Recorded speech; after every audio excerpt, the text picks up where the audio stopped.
My sister-in-law thought she could cheat on my brother and get away with it. So I let karma use me as its stage. The universe had given me the evidence. I had simply given it a stage. Marco came by a few days later, unannounced, holding a small box of pastries from his restaurant. He looked nothing like the confident man who'd walked into our home that night. His shoulders were tense, eyes shadowed with guilt.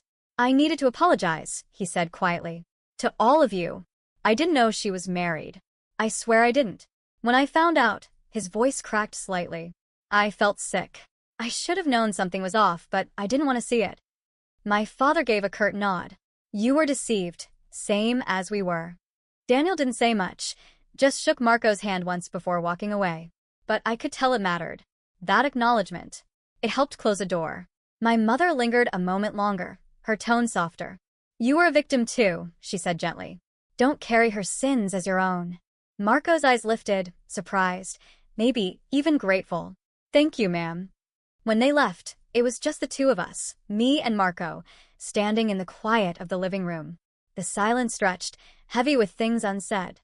"I owe you an apology too," I said finally. He blinked, surprised. "For what?" "For using you," I admitted, my voice quieter than I intended. "I knew exactly what I was doing when I invited you that night. I knew she'd fall for you, because that's what she does. I didn't think about what it would do to you." He stared at me for a moment, then let out a slow breath. "You were trying to protect your brother. I can't really fault you for that."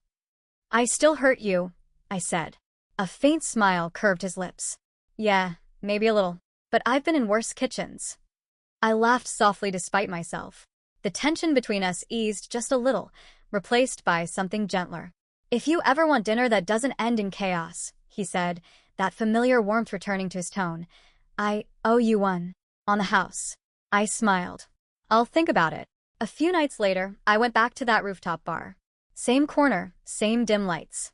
Only this time, it wasn't a watch or plan or wait for proof. It was just quiet. And for the first time in a long time, I felt peace. Daniel was healing.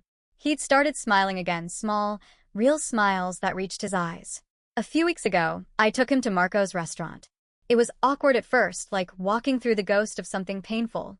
But Marco came out to greet us,